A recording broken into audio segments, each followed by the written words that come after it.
Senhor, eu quero te louvar, te adorar, bendizer o teu santo nome, Pai. Tu és o nosso Deus. E eu quero colocar a vida desse teu filho querido, precioso, ó Pai, aos teus olhos e aos nossos olhos também.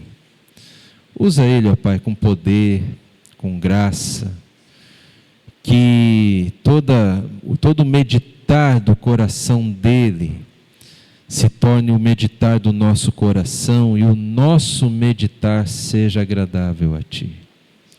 É o que nós te pedimos nessa noite, no nome do Senhor Jesus. Amém.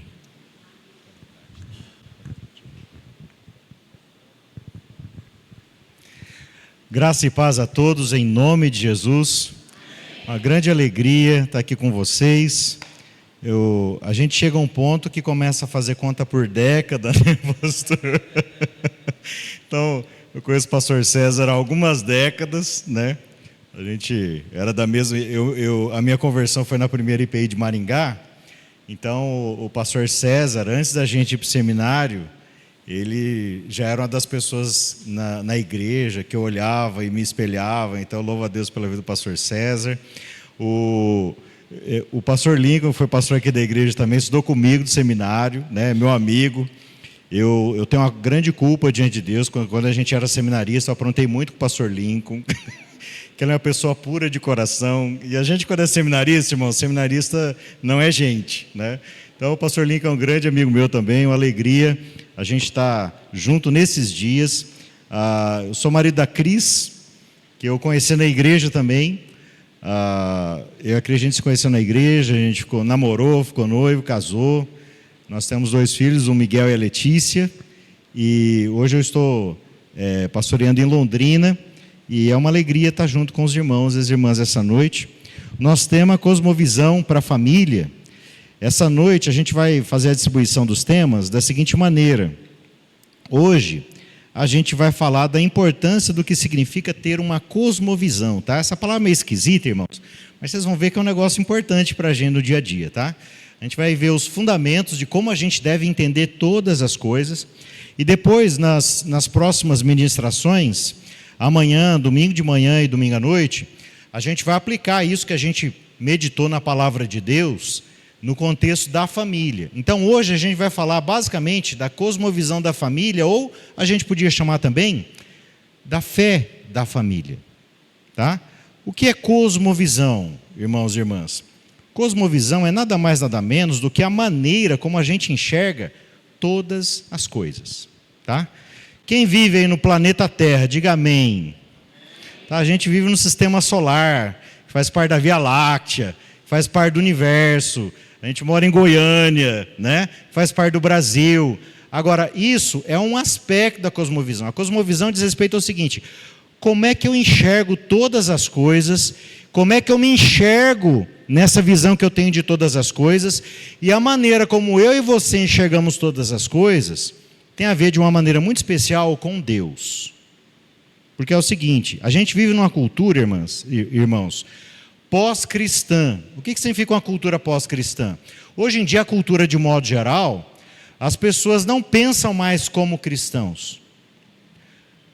Antigamente, as pessoas tinham uma cultura mais alinhada ali com algumas tradições e costumes que estavam ligados à Bíblia. Hoje em dia, por exemplo, em relação ao dia a dia, muita gente age como se Deus não fosse Deus. Vou fazer algumas perguntas que dizem respeito à cosmovisão. Quem crê que é a habitação do Espírito Santo? Diga amém. Que amenzinho, hein, irmãos? Sim. Parece que não comeram pequi hoje. O que acontece aí? Entendeu? Hoje eu comi pamonha assada, coisa mais querida, né? Como diria lá o pessoal de Florianópolis. Eu pastoreei uma igreja de Florianópolis 13 anos. Lá o pessoal fala assim, que coisa mais querida, né? Mas, irmãos, quem crê que é a habitação do Espírito Santo? Diga amém.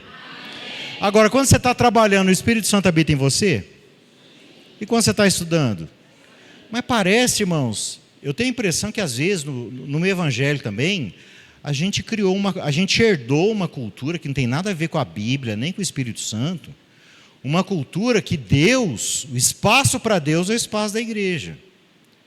Mas eu não quero ninguém enchendo minhas paciências no meu trabalho, nem em casa. Parece que o que eu faço em casa, no trabalho, no lazer, não tem nada a ver com Deus.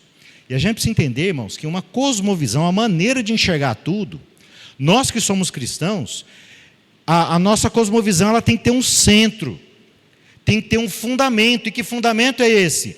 Jesus Cristo crucificado e ressuscitado. E a gente precisa entender por que Jesus é o centro dessa cosmovisão.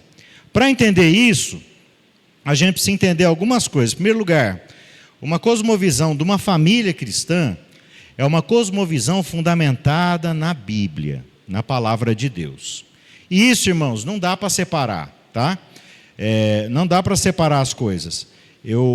Recentemente, eu estava vendo um vídeo de uma cientista que estava fazendo, se eu não me engano, pós-doutorado, e a área dela de pesquisa era cosmologia. Ela estuda o universo, a origem do universo especificamente.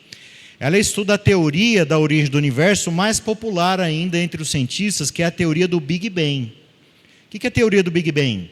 A teoria do Big Bang, ela diz que em cerca de 13,9 bilhão de anos atrás, aconteceu um negócio parecido com uma explosão, né, que deu origem ao universo, deu origem à matéria, ao tempo e ao espaço.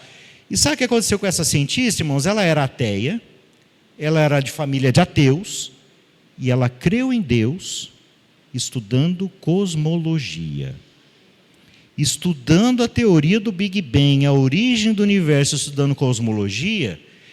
Ela que era ateia e veio de uma família de ateus, ela creu no Deus da Bíblia, ela creu no Deus de Israel, ela creu que Jesus Cristo é o Messias de Israel e é o Senhor.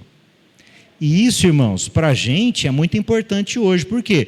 Porque para uma mentalidade muito popular entre as igrejas é que a fé é inimiga da ciência, que a fé é inimiga da ciência, que a fé cristã é inimiga da razão. Irmão, a gente precisa entender que a realidade é uma só. E nessa realidade, na qual os cientistas se debruçam, tentando entender o universo e todas as coisas, esse é o mesmo universo que foi criado por Deus, esse é o mesmo universo no qual Deus se revelou, e esse é o mesmo universo que diz respeito a todas as coisas. Porque quando Jesus ressuscitou e assentou no trono, irmãos, ele se assentou no trono do universo. Não existe um átomo desse universo que não esteja debaixo da soberania e do domínio de Jesus Cristo. Amém, irmãos?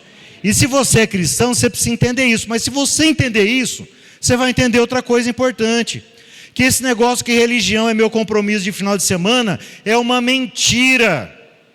Porque a fé que eu tenho em Jesus Cristo, ela diz respeito a absolutamente todas as coisas, e não são apenas, irmãos, todas as coisas na minha vida, porque a gente vive uma cultura individualista, e a nossa cultura, irmãos, é tão individualista, que hoje em dia as pessoas acham que o que elas sentem define a realidade, e não é, tá?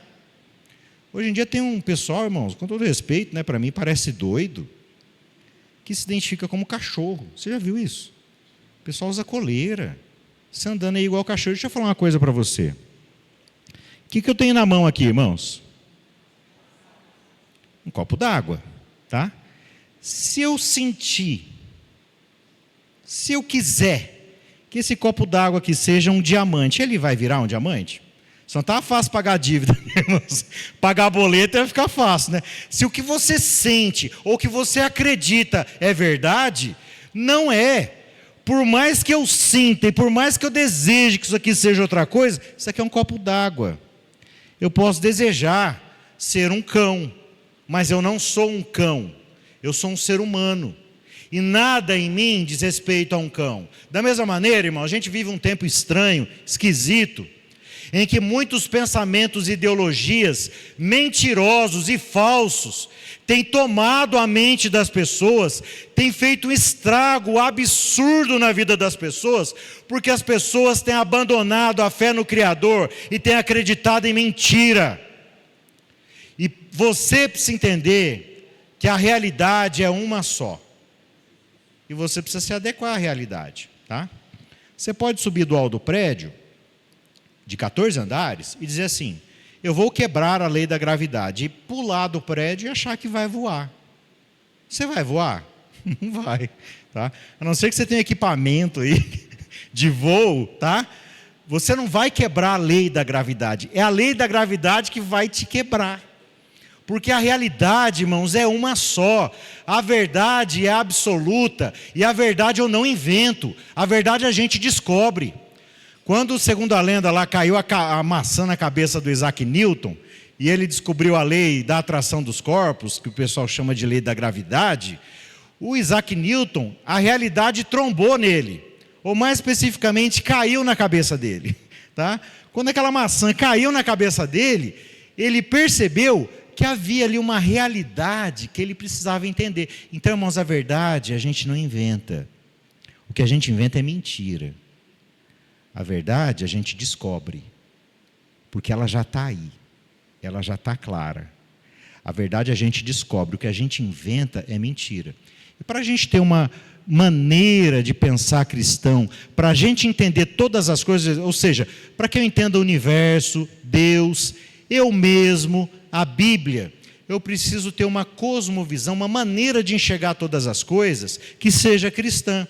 E quando a maneira na qual eu enxergo todas as coisas é cristã? Em primeiro lugar, irmãos, presta muita atenção. A gente precisa valorizar a maneira na qual, ou melhor, as maneiras nas quais Deus se revelou para a gente. Tá? Abra sua Bíblia no Salmo 19. Salmo de número 19. Eu gosto muito de Salmo 19, irmãos. Olha que coisa maravilhosa que ele faz. O Salmo 19, irmãos e irmãs, ele diz que a gente não pode ficar criando confusão entre fé e ciência, tá? Sabe por quê? Porque tanto a fé quanto a ciência, tanto a revelação de Deus na Bíblia, quanto o universo no qual os cientistas se debruçam para tentar entender, eles são obra do mesmo Deus. E se eles são obra do mesmo Deus, eu não preciso ficar brigando com a ciência. Existe ciência falsa, tá? Principalmente na área de ciências humanas. Eu sou formado em economia, tá? Pela mesma universidade que o pastor César fez direito. A gente, inclusive, o bloco era vizinho lá. Eu sou formado em economia na Universidade Estadual de Maringá. E eu sei, irmãos, que na área de ciências humanas tem um monte de ideologia que acaba entrando, que fica, inclusive, contrariando outras ciências, tá? Mas eu sou da opinião que nenhuma ciência pode negar a outra. E se tem alguma ciência que está negando as outras, ela que tem que ser revista. Ela é uma má ciência, está claro? Agora, olha o que diz o Salmo 19. Os céus proclamam a glória de Deus, e o firmamento anuncia as obras das suas mãos. Um dia discursa outro dia, uma noite revela conhecimento a outra noite. Não há linguagem, não há palavras, e deles não se ouve nenhum som. No entanto, por toda a terra se faz ouvir a sua voz, e as suas palavras chegam até os confins da terra. A primeira parte do Salmo 19 diz o seguinte, que os céus proclamam a glória de Deus. O que isso significa, irmãos? Significa que os céus, significa que a criação de Deus glorifica a Deus. Então aquela cientista, quando ela começou a entender as implicações da ciência que ela estava descobrindo, das descobertas que ela fez na ciência, ela chegou à seguinte conclusão: não é possível que o universo esteja constituído dessa maneira, com ordem, de maneira assombrosamente maravilhosa, sem haver um Criador que esteja por trás de todas as coisas. Aliás, irmãos, do ponto de vista da origem do universo, a gente tem os relatos da Bíblia em Gênesis 1 e 2, né? E você tem o relato da ciência. Aí, eu sou da seguinte opinião: não fica brigando com a ciência, porque dá para você evangelizar com a ciência, você sabia? Por exemplo, eu vou dar uma dica para você evangelizar se você está conhecendo alguém que estuda cosmologia. Ou a pessoa está discutindo coisas como o Big Bang. A teoria do Big Bang ela diz o seguinte: como é que o universo surgiu? Teve um negócio parecido com a explosão que deu origem ao tempo, à matéria e ao espaço. Aí você pergunta para um cientista, o que existia antes do Big Bang? Ele fala assim, não tinha nada. Tá, mas o que explodiu se não tinha nada? Nada não explode. Nada sai do nada. Se alguma coisa surgisse do nada, irmãos, a gente está lá aqui louvando a Deus e adorando, de repente ia brotar um tigre ali no canto da sala, do nada. Mas as coisas não surgem do nada. Então você precisa entender o seguinte, o que muitos cientistas já entenderam, que para o Big Bang acontecer, precisa de uma causa, porque nada não explode. Para ser a origem do tempo, essa causa tem que ser além do tempo. Em linguagem filosófica, a gente podia dizer que é uma causa eterna. Para ser a origem da matéria, ele tem que ser algo além da matéria. Então, em linguagem filosófica, a gente poderia dizer que algo além da matéria é um espírito absoluto. Ele é a origem do espaço. Para ser a origem do espaço, ele precisa ser algo que é muito maior que o espaço. Algo como se estivesse em todo lugar ao mesmo tempo, algo onipresente. Além disso, o universo ele não é uma bagunça. Então, por exemplo, você já viu o ferro velho? Se alguém soltar uma bomba no ferro velho, vai sair um Fusca inteiro, funcionando? Não vai, irmãos. Então, que negócio de explosão é essa que gerou o universo? Você já parou para pensar como é que a Lua está no lugar que está? Você já parou para pensar nisso? Porque se a Lua tivesse se aproximado e vindo de longe, ela tinha trombado na Terra. Mas como é que a Lua está na órbita da Terra ali, esse negócio não tromba? Então, irmãos, o universo ele não é um caos, ele tem ordem, ele tem leis maravilhosas. Os cientistas ficam impressionados com as milhares e milhares de variantes do universo necessário para que tenha vida no universo e o universo funcione. Então, o Big Bang precisa de uma causa, que é um espírito absoluto, é onipresente, espírito absoluto, ele é matéria, onipresente, porque é espaço, e eterno, porque é tempo. Ele tem que ser muito inteligente para organizar todas as coisas do universo, portanto, ele precisa ser algo como saber todas as coisas, ser onisciente. E aí, irmãos, muitos cientistas têm chegado à conclusão que o universo precisa de um Deus, que precisa de uma causa eterna, onisciente, onipresente, que sabe todas as coisas, de um espírito absoluto. E aí você está descrevendo Deus. Então, irmãos, o Salmo 19, ele diz que a criação glorifica o Criador. E eu tenho uma ideia, tá, irmãos? Eu entendo que quando a ciência avançar em todas as direções, em toda a profundidade, o ser humano vai continuar dando de cara com o Criador. Porque o universo testemunha do Criador. Porque o universo é obra de Deus. Quem crê nisso? Diga amém. Você crê que Deus criou o universo? Então, vai estudar a ciência, para a glória de Deus. Vai estudar a criação de Deus e vai glorificar a Deus, porque, irmãos, eu vou dizer uma coisa para vocês, se não houvesse ciência, eu pessoalmente, eu não ia adorar a Deus com a mesma qualidade. Sabe por quê? Eu olho assim, um dia eu estava passando um problema. Quem não tem problema, né, irmãos? Eu nem lembro que problema que era, mas eu estava num perrengue. Eu parei e fiquei pensando, né? Eu fiquei pensando no universo. Aí eu fiquei pensando que o nosso planeta é muito grande. Eu sou um grão de areia no nosso planeta. Mas o nosso planeta é um grão de areia perto do Sol. Que é um grão de areia perto da nossa galáxia, que é a Via Láctea. Que é um grão de areia perto de tantas galáxias que existem no universo. Eu sou o grão de areia do grão de areia, do grão de areia, do grão de areia, do grão de areia, do grão de areia, do grão de areia. Irmãos, o universo é tão grande. E às vezes a gente perde a paz por causa do boleto. Olha a história do jeito que é vasta. E há um Deus que criou todas essas coisas. E há um Deus que te ama. E há um Deus que te perdoa. E há um Deus que é soberano sobre absolutamente todas as coisas. Então, se você tem uma visão cristã, uma cosmovisão cristã, se você enxerga todas as coisas à luz da revelação de Deus, você vai reclamar menos, você vai agradecer mais, você vai louvar mais. Já é um primeiro convite aí, irmãos, para a gente ter uma maneira cristã de enxergar o mundo, para ter uma cosmovisão cristã. E a cosmovisão cristã, ela está ligada ao universo. E, portanto, irmãos, pessoas que estudam o universo estão, de alguma maneira, glorificando a Deus. Porque estudar a grandeza do universo é glorificar o Deus que criou essa coisa extraordinariamente maravilhosa. Alguém um dia me perguntou, mas pastor, se o universo é tão grande, por que só tem vida no nosso planeta? Eu não acredito em vida em outros planetas, tá, irmãos? Você acredita, ok, eu respeito a opinião. Eu não acredito, tá? Eu acredito em vida diante de Deus, os anjos, etc. Mas em outro planeta eu não acredito. Aí alguém perguntou, mas pastor, para que Deus ia criar um universo tão grande para ter vida só no nosso planeta? Ele falou assim, eu tenho uma tese. É para a gente parar de se achar. É isso, irmãos. Você está se achando aí grande coisa, tá? Você acha aí o último biscoito do pacote? Cuidado que o último biscoito do pacote geralmente está quebradinho, tá? Mas você acha que você é o último biscoito do pacote? Não é, meu querido. Olha o tamanho do universo, tá? Olha a extensão da história e veja, de um lado, a nossa insignificância, tá? Então o mundo não gira em torno do teu umbigo. Isso é um negócio que nos humilha, irmãos. Por outro lado, dá uma olhada no verso de número 7.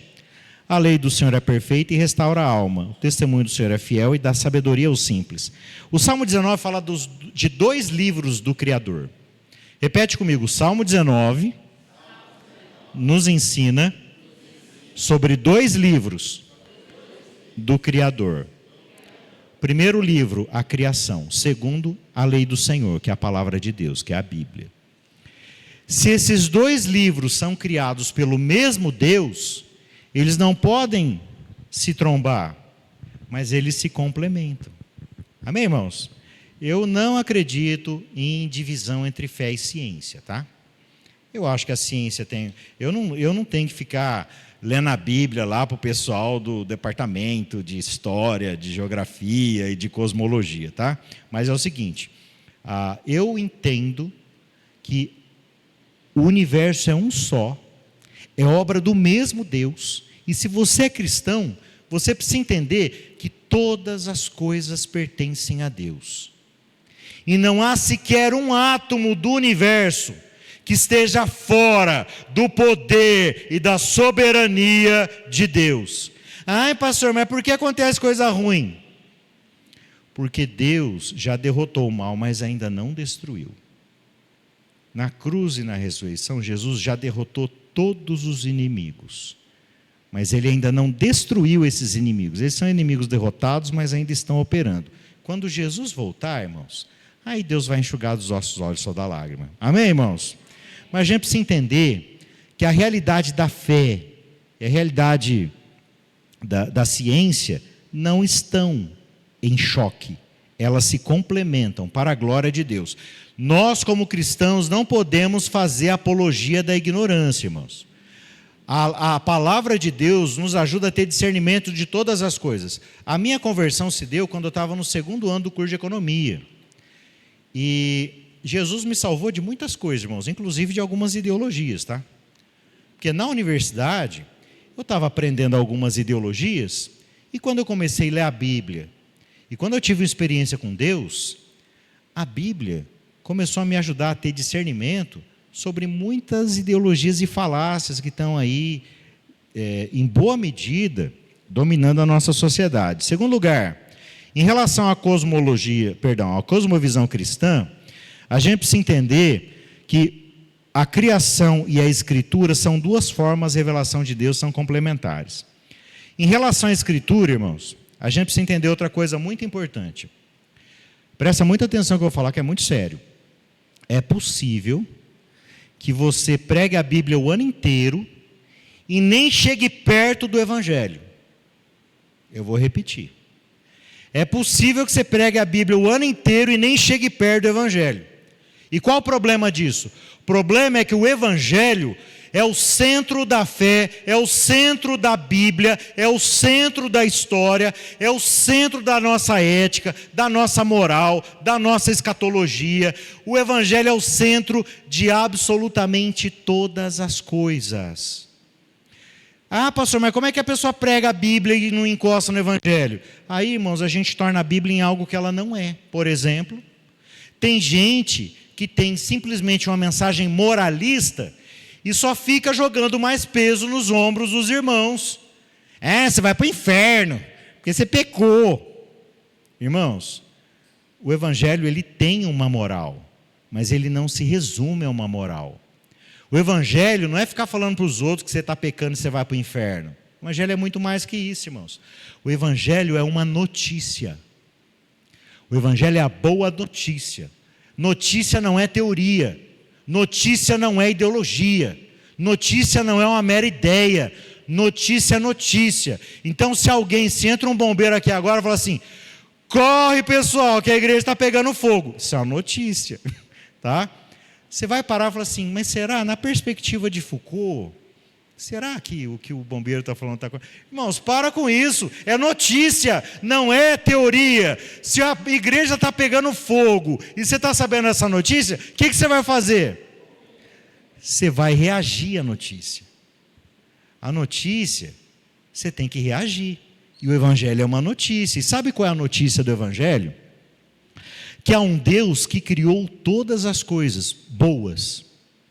Que essa boa criação de Deus foi contaminada pela idolatria e pelo pecado. Que Deus chamou um povo, Israel, ou especificamente Abraão e a sua descendência Israel, para que através de Israel essa criação fosse consertada e Deus abençoasse todas as famílias da terra e toda a criação. Como diria o profeta Abacuque, que o conhecimento da glória de Deus enchesse todas as coisas como as águas cobrem o mar. Mas quando a gente lê o Antigo Testamento, irmãos, o Antigo Testamento terminou de uma maneira triste. Israel fracassou. Israel foi idólatra, foi rebelde, né? Como o pastor César leu lá no texto de Josué, o povo se comprometeu a ser fiel a Deus, a obedecer sua palavra, mas o que a gente vai encontrar no Antigo Testamento são os profetas chamando o povo para a obediência e para a vontade de Deus, e um povo de dura serviço, teimoso, que de geração em geração disse não à palavra de Deus. E qual foi o fim dessa história do Antigo Testamento? Exílio na Babilônia, destruição do templo, a glória do Senhor saiu do templo, e mesmo depois que o templo é reconstruído, Israel não foi mais uma nação, continuou debaixo de pagãos idólatras, a glória de Deus não se manifestou mais no templo, e o Antigo Testamento, irmãos, termina esquisito, com gosto estranho na boca. Entendeu? O que aconteceu? O que aconteceu, irmãos, é que o plano de Deus sempre foi o Evangelho. E Jesus, o filho de Abraão, o filho de Deus, ele deixou a sua glória. E ele desceu e se fez homem. E ele desceu mais e se fez servo. E ele desceu mais e se fez maldição em nosso lugar, como diria o Paulo em Gálatas. Toda a maldição que estava sobre nós veio sobre ele. E ele desceu mais. Morreu como se fosse um pecador, nu, humilhado, espancado, em agonia, naquela cruz. Ninguém desceu tão baixo quanto Jesus, mas ninguém subiu como ele, porque ao terceiro dia ele ressuscitou. E quando ele ressuscitou, o Pai declarou que de fato ele é o Messias de Israel. Ele é de quem a Escritura testifica. Ele é o único nome dado entre os homens pelo qual importa que sejamos salvos. De tal maneira, irmãos, que hoje em dia, sabia que tem muito historiador engasgado com a ressurreição de Jesus? Porque o Evangelho, irmãos, dá todas as evidências de ser histórico. Quer ver uns exemplos? Uma vez eu estava conversando com um ateu, eu falei assim: os apóstolos inventaram essa história de Jesus ressuscitou só para ganhar dinheiro. Eu falei: meu amigo, não fala bobagem, vai ler primeiro, tá? Vai ler primeiro e descobre que nos 3 primeiros séculos ser cristão era sinônimo de perseguição, martírio, violência, assassinato. Ninguém ganhou dinheiro com a fé nos 3 primeiros séculos, irmãos. Aí ele falou assim, mas eles inventaram essa doutrina. Ele falou assim, imagina o seguinte, imagina que você inventou, junta um grupo aqui da igreja, estava assim, gente, vamos inventar a história que Jesus ressuscitou? Vamos, tá? E ok, então, quando a gente contar a história, aí a gente vai contar uma história que faça com que as pessoas acreditem na gente, certo? Mas como é que eles inventaram essa história, irmãos? Se eles foram contar uma história que na quinta-feira à noite, quando os guardas foram prender Jesus, o Judas traiu, o Pedro negou, os outros 10 fugiram. Que história doida é essa que esse povo inventou? Que as testemunhas não têm credibilidade. Porque as testemunhas não tinham. Como é que eles inventaram uma história se eles disseram que um atraiu, o outro negou, os outros abandonaram? Irmãos, tem muita ponta solta. Sabe qual a melhor explicação para os apóstolos no Pentecostes? A partir daquele dia, nunca mais negarem Jesus e pagarem com a vida pregando que ele ressuscitou? A única explicação plausível é que eles criam de todo o coração que Jesus ressuscitou. Eles eram testemunhas oculares. E os historiadores têm um maior embaraço para tentar provar o contrário e não conseguem, tá? Não conseguem. Porque a fé cristã é baseada na verdade. Ela é histórica, ela tem inúmeros testemunhos de cristãos e não cristãos. E nesse sentido, irmãos, esse que subiu ao céu e agora está sentado à direita do Pai, ele é o centro da Bíblia. Ele é aquele a quem todo o Antigo Testamento apontava, e ele é aquele de quem tudo que veio depois vem por causa dele, da graça dele, da sua vida sem pecado, da sua cruz e ressurreição. Então, se você quer entender o mundo numa cosmovisão cristã, você precisa entender que o Evangelho é o centro de todas as coisas. Inclusive, irmãos, o Evangelho é o centro da nossa moralidade, da nossa ética. Vou dar um exemplo. A maneira como os cristãos agem em todas as coisas, e tem uma expressão que eu não gosto, que é a expressão a moral judaico-cristã. Essa expressão significa mais ou menos o seguinte: os judeus e os cristãos têm a mesma moral. Eu não concordo, irmãos, de jeito nenhum com essa afirmação. Sabe por quê? Porque a nossa moral é muito mais que os mandamentos da lei. A nossa moral, a maneira como a gente entende a moralidade, a gente entende a ética, ela tem um fundamento que vai além da lei de Moisés. Vai além da lei de Moisés. E o fundamento é Jesus Cristo, crucificado e ressuscitado.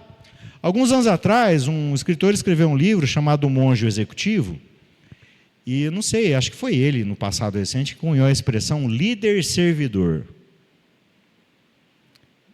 O monge executivo foi inspirado nas palestras de um monge cristão, tá? E o que acontece, irmãos? Isso é verdade cristã desde sempre. Do ponto de vista cristão, se você pegar outras maneiras de enxergar o mundo, por exemplo, outras filosofias ou outras religiões, pega, por exemplo, o Nietzsche. O Nietzsche é um filósofo que escreveu muito sobre poder. Então, para o Nietzsche, tudo era estratégia de dominação, porque poder é domínio. Mas quando você lê a Bíblia, você diz que na Bíblia poder não é dominar. Poder é amar e servir. Marcos 10, 45. Pois o próprio Filho do Homem não veio para ser servido, mas veio para servir e dar a vida em resgate de muitos. Sabe o que significa, irmãos? Significa que o fundamento da nossa ética é muito mais do que os mandamentos da lei de Moisés. É Jesus. Tá? E, aliás, nesse sentido, irmãos, veja a maneira cristã e judaica de enxergar o mundo é diferente. Por exemplo, a Bíblia no Antigo Testamento diz que é estatuto perpétuo que não passará, que você tem que guardar o sábado e não pode comer coisas imundas, como, por exemplo, carne de porco. Não pode comer torresminho, tá, irmãos? Na lei de Moisés. Nem porquinha pururuca. Não pode comer camarão. Não pode comer ostra. É tudo coisa imunda na lei de Moisés, tá? Mas se a Bíblia diz que isso é estatuto perpétuo que não passará, por que os cristãos comem carne de porco? Você sabe por quê, irmãos? Abre a sua Bíblia em Jeremias 31. 31. Ó, até fácil gravar, irmãos. Quem gosta de memorizar texto da Bíblia aí, ó. Abre a sua Bíblia em Jeremias 31, 31. Olha que coisa maravilhosa, irmãos. Jeremias capítulo 31, a partir do verso 31. Eis aí vem dias, diz o Senhor, em que firmarei nova aliança com a casa de Israel e com a casa de Judá. Não segundo a aliança que fiz com seus pais no dia em que os tomei pela mão para tirar da terra do Egito, pois eles quebraram a minha aliança, apesar de eu ter sido seu esposo, diz o Senhor. Porque essa é a aliança que farei com a casa de Israel depois daqueles dias, diz o Senhor. Na mente lhes imprimirei as minhas leis, também no seu coração as escreverei. Eu serei o Deus deles e eles serão o meu povo. Não ensinará jamais cada um ao seu próximo, nem cada um ao seu irmão, dizendo, conheça o Senhor, porque todos me conhecerão desde o menor até o maior deles, diz o Senhor.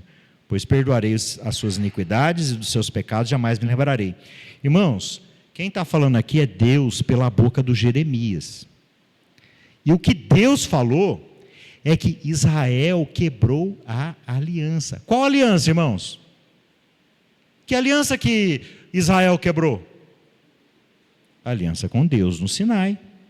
Lê de novo aí o 31. Eis aí vem dias, Senhor, em que firmarei nova aliança com a casa de Israel e com a casa de Judá, não segundo a aliança que fiz com seus pais no dia em que os tomei pela mão para tirar da terra do Egito. Ou seja, que aliança Deus fez com Israel quando tirou da terra do Egito, quando teve o êxodo, a aliança no Sinai com Moisés.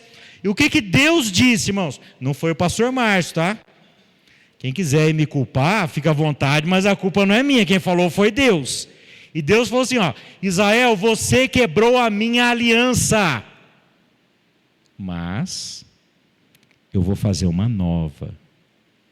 E nessa nova, a lei não vai ser escrita em tábua de pedra, vai ser escrita na mente e no coração. E todos vocês vão me conhecer do maior ou menor grau. E eu vou perdoar os pecados de vocês. Quando Jesus estava celebrando a ceia, ele toma um cálice em suas mãos e disse, esse cálice é o cálice da... Jesus está citando Jeremias 31, irmãos, tá? Jesus está dizendo o seguinte, aquela aliança do Sinai foi quebrada, mas Deus prometeu que ia fazer uma aliança nova com Israel. E essa aliança nova com Israel, Jesus estava celebrando na semana da paixão. Jesus estava afirmando aquela aliança nova. E aí, eu vou fazer uma observação para os irmãos. Agora eu estou aqui em Goiânia. Aliás, amo essa terra, tá, irmãos? Já vim aqui uma vez. Estou muito feliz de estar aqui de novo, tá? Hoje eu comi pamonha frita, que coisa mais querida, irmãos. Que coisa linda. Não tinha pequi, tá? O restaurante ficou devendo um pequi lá. Eu espero não queimar, não espetar a língua quando eu comer esse trem, porque todo mundo fala que espeta a língua. Mas é o seguinte, irmãos. Eu moro no Paraná, só que nesse exato momento, eu estou em Goiás. São dois estados diferentes. O Paraná e Goiás têm algumas leis que são diferentes, certo? Ou são todas iguais? Não são, irmãos. Por exemplo, quando eu vou comprar alguma coisa, o CMS dos dois estados é diferente, tá? Agora, quando eu estou em Goiás, eu sigo as leis de que estado? Goiás. A lei do Paraná foi eliminada? Sim ou não? Não. Mas por que eu não estou seguindo a lei do Paraná? Porque eu não estou lá, irmãos. Você entendeu? Tem uma aliança antiga que dizia o seguinte, não comer carne de porco, não comer camarão e ostra. É um milagre, às vezes, quando a gente pode comer, né? Mas não pode comer essas coisas porque a lei de Moisés não autorizava. Mas aí, tem gente que fala assim, então é estatuto perpétuo que não passará, então a gente tem que fazer. Mas quem disse que você está naquela aliança lá do Sinai?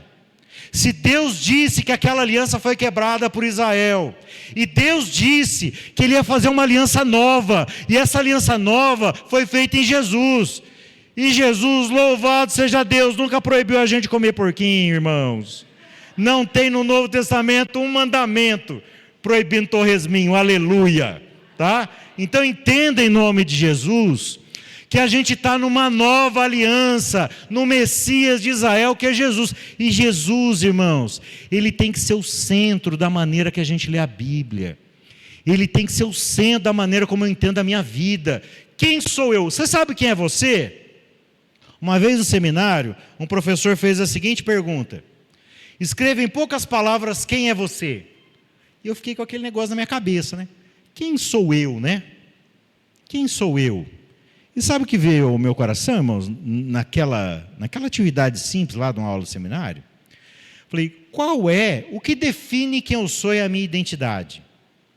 Tem uma coisa que acima de todas as coisas define quem eu sou. Eu sou cristão e creio em Jesus Cristo. Isso é mais importante do que o meu casamento. Eu amo a minha mulher, irmãos.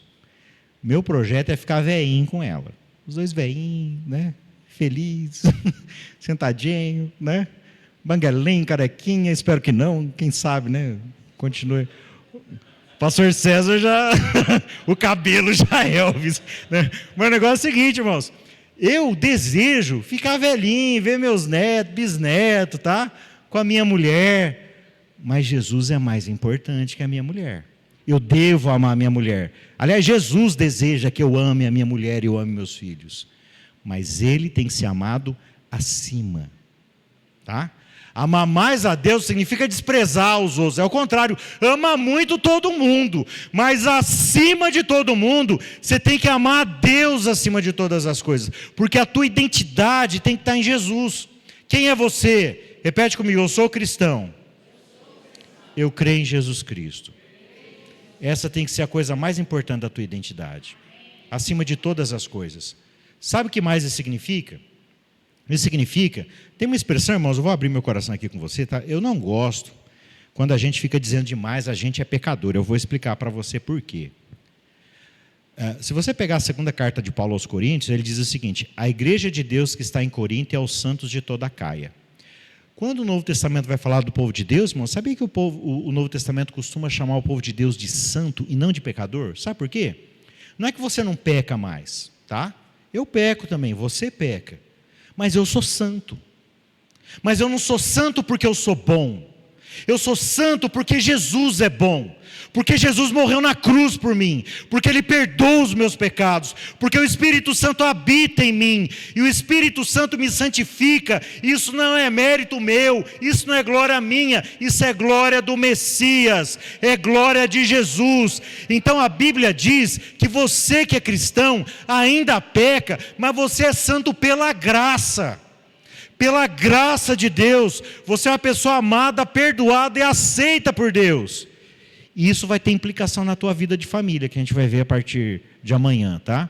Mas essa maneira cristã de enxergar todas as coisas, ela tem que ser bíblica, ela tem que ser centrada no Evangelho, e essa maneira de enxergar todas as coisas, que tem que dar a tua verdadeira identidade.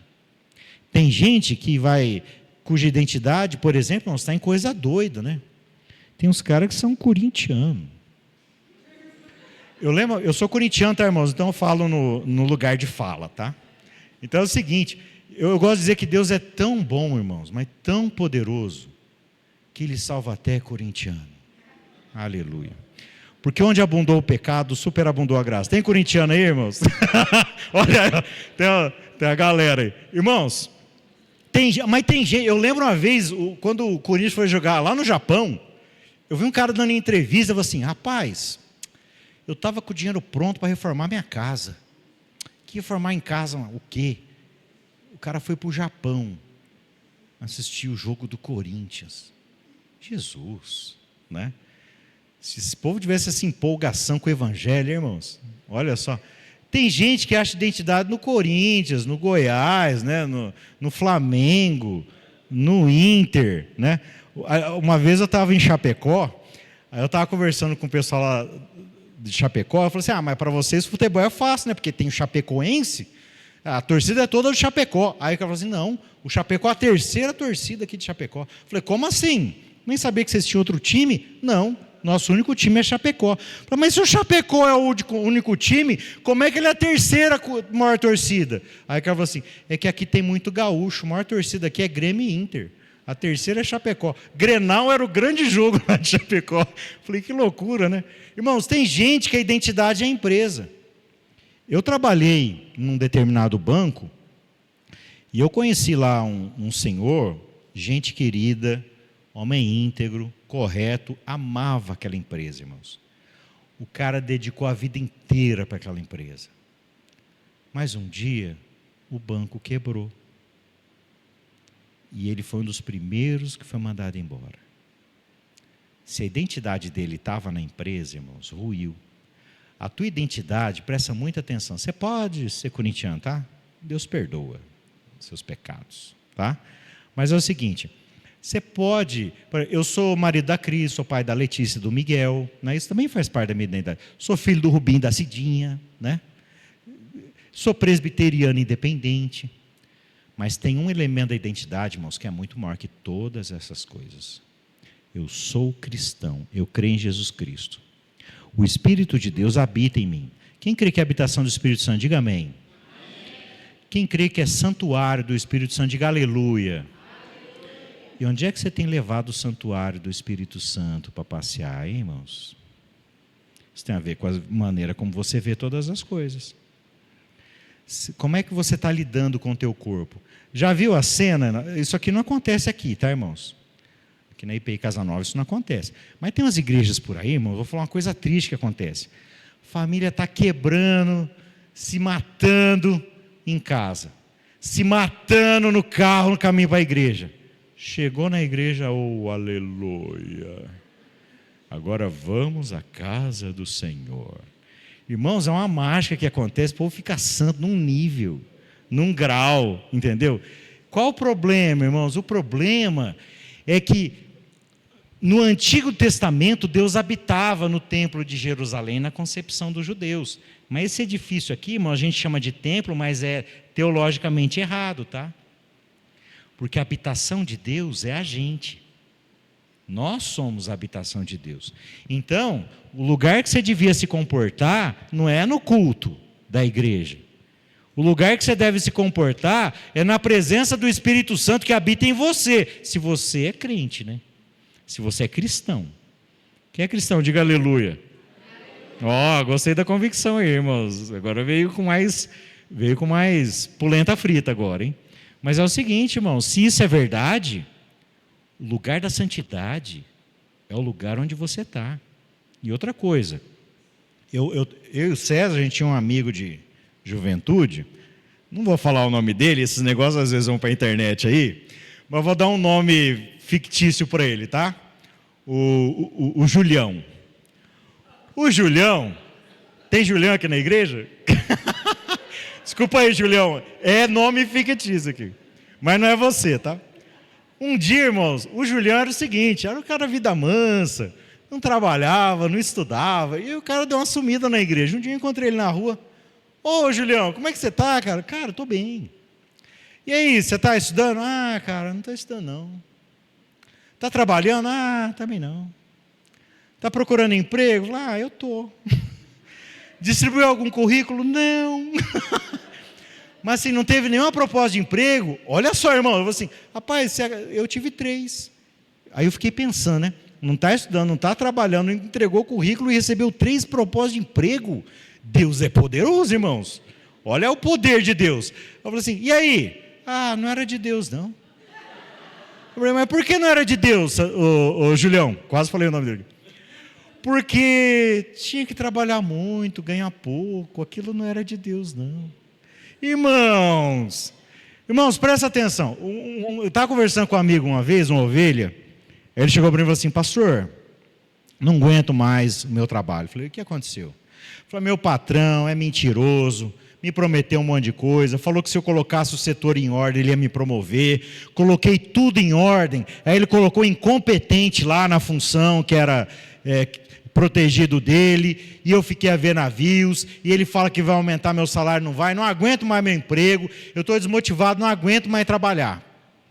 Eu falei, irmão, com todo respeito, mas em primeiro lugar, você está com um problema, e o problema não é o teu patrão, o problema é você. Eu vou te explicar por quê. Sabe por que você não consegue mais trabalhar? Porque você está trabalhando para o teu patrão e não para Deus. O Senhor da tua vida é quem? O teu patrão é Deus. Falou, é Deus. Falou assim, será? Porque se o teu patrão é Deus, O trabalho que vier na tua mão para fazer, você vai dar o teu melhor, não é porque o teu patrão merece, é para a glória de Deus.